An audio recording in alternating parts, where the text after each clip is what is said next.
What kind of person lies about their passion just to cheat a deal? HOA Karen stood at the edge of the flea market, her eyes glinting with a hunger that had nothing to do with collecting. The morning sun beat down on the dusty stalls, where vendors laid out their treasures, vintage pins, rare coins, and faded postcards. HOA, with her oversized sunglasses and a purse that screamed money, scanned the crowd like a predator. She wasn't here for the love of art or history. She was here to win, to outsmart, to walk away with a bargain she could brag about. Her target? A small stall run by Min, a quiet man in his 60s whose weathered hands arranged a display of enamel pins, each one gleaming with stories of decades past. Hoa's lips curled into a smirk. This was too easy. She approached Min's stall, her heavy steps kicking up dust. "These pins," she said, her voice loud enough to draw glances. "They're not even rare. I've seen better at thrift stores." Min looked up, his eyes kind but sharp, and said nothing. He'd dealt with her type before, people who thought volume and attitude could bully a price down. HOA leaned in, pointing at a small pin shaped like a 1950s jukebox, its colors vibrant despite its age. "I'm a collector," she declared, her tone dripping with false authority. "I know what this is worth. $50, tops." Min's brow furrowed. The pin was a limited edition piece from a defunct music festival, easily worth $200. He shook his head gently. "It's $180, he said, his voice steady. HOA scoffed, tossing her hair. "You're ripping people off. I'll give you $40, and you should be grateful." The crowd around the stall grew quiet. A teenager nearby, snapping photos of trinkets for her blog, paused to watch. An older woman, browsing postcards, frowned at Hoa's tone. Min stayed calm, his hands resting on the table. "I can't do that," he said. "This is a fair price." Hoa's face reddened. She wasn't used to being told no. She leaned closer, her voice a venomous hiss. "I've been collecting for years. I know fakes when I see them. You want to scam me? I'll make sure everyone here knows you're a fraud."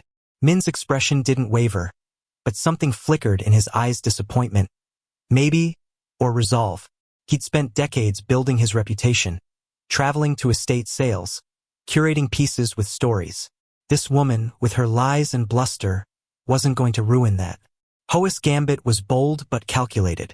She'd done this before, pretending to be an expert to haggle prices down, then flipping her purchases online for profit. She wasn't a collector. She was a hustler. The jukebox pin wasn't even her goal. She wanted the whole set, 5 rare pins Min had displayed, each worth hundreds. By accusing him of selling fakes, she thought she could shame him into a deal. But Min wasn't budging. "If you don't want it," he said, "someone else will." Hoa's eyes narrowed. She wasn't leaving without those pins.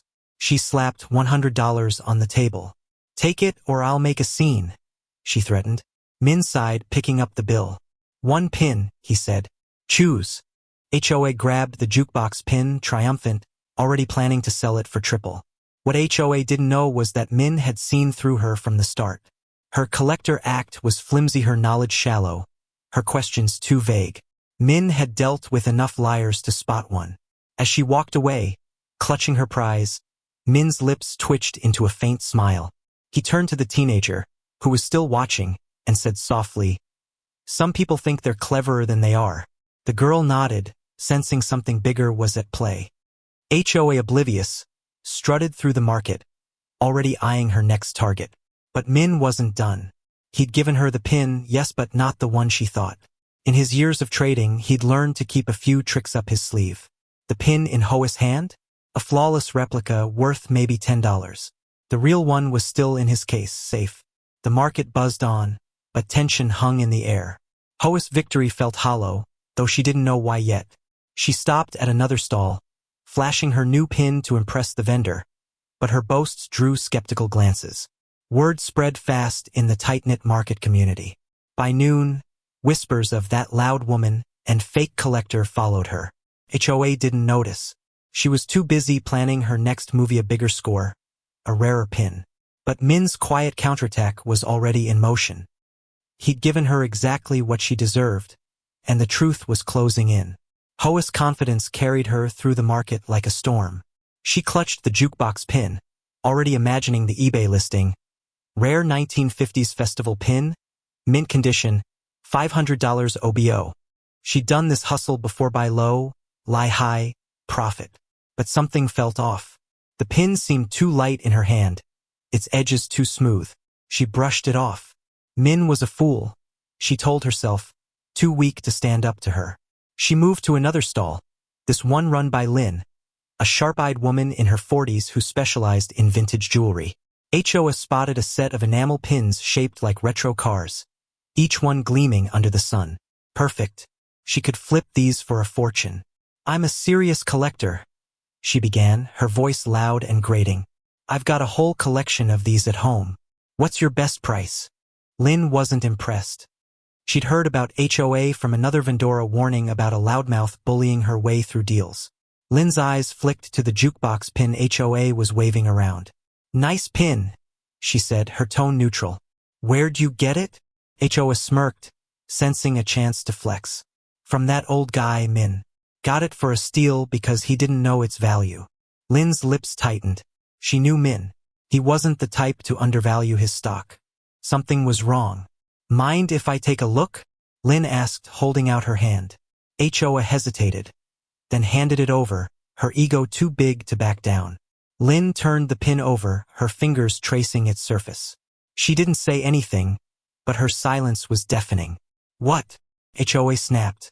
Lynn handed it back. It's a good replica, she said simply. The word hit HOA like a slap. Replica?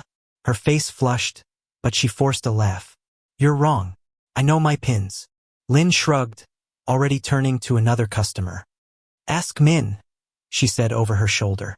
HOA's heart pounded. She stormed back to Min's stall, shoving through the crowd, her purse swinging wildly. Min was there, calmly arranging his display. You cheated me, HOA shouted, slamming the pin on the table. This is a fake. The crowd turned, eyes wide. The teenager from earlier, still lingering, pulled out her phone, recording. Min looked at the pin, then at HOA, his face unreadable. You said you were a collector, he said. You'd know the difference, wouldn't you? The twist hit hard. Min had played her at her own game. He hadn't just sold her a fake, he'd done it because she'd lied about being a collector. HOA's lie had been her trap, and Min had sprung it. Her voice rose, shrill and desperate. You can't do this. I'll sue you. I'll call the cops. Min didn't flinch. Go ahead, he said. But you paid $100 for a $10 pin because you thought you could cheat me. The crowd murmured, some laughing, others shaking their heads. HOA's world tilted. She'd been outsmarted, humiliated in front of everyone. But she wasn't done. She grabbed the pin and stormed off, vowing revenge. She'd take this to the market organizers, maybe even the police. She wasn't going to let some old man ruin her. Back at her car, HOA sat fuming, scrolling through her phone for the market's contact info. That's when she saw Ida post on a local collectors forum, already trending. Beware. Fake collector at Riverside Market, it read, with a blurry photo of her yelling at Min's stall. The teenager had posted it, and comments were pouring in. She tried that at my booth last year. Total scam artist. HOA's stomach dropped. Her hustle was unraveling, and fast. She didn't know it yet, but Min had more than just one fake pin. He'd kept records, receipts, descriptions, even a small note about her collector claim. If she pushed this, she'd be exposing herself, not him. HOA's rage boiled over as she drove to the market office, the fake pin burning a hole in her purse. She wasn't just angry, she was humiliated. The forum post had spread like wildfire, and now her name, or at least her face, was plastered across collector groups as a cautionary tale. She'd always prided herself on being untouchable, a master of manipulation who could talk her way out of anything. But Min had turned her game against her, and the sting of it was unbearable. She parked sloppily and marched into the office, where a tired-looking manager named Sarah sat behind a cluttered desk. I was scammed, HOA shouted, slamming the pin down.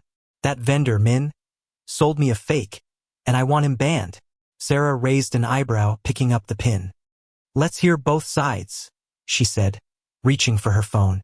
Min arrived minutes later, calm as ever, carrying a small binder. HOA's accusations flew: fraud, deception, theft. Min listened, then opened his binder, pulling out a receipt and a handwritten note. She said she was a collector, he told Sarah. She insisted on a discount, claimed my pins were fakes to lower the price. I sold her a replica because that's what she was willing to pay for. He produced the real jukebox pin, its craftsmanship unmistakable next to the dull fake. Sarah examined both, her expression hardening. You knew it was a replica? She asked. HOA stammered, her lies crumbling. Two didn't. He tricked me. But the evidence was clear, and the crowd's whispers from the market echoed in Sarah's mind. HOA's reputation was already in tatters. The confrontation reached its peak when Sarah called in a local appraiser, a no-nonsense woman named Clara who knew Min's work. Clara confirmed the fake in seconds but didn't stop there.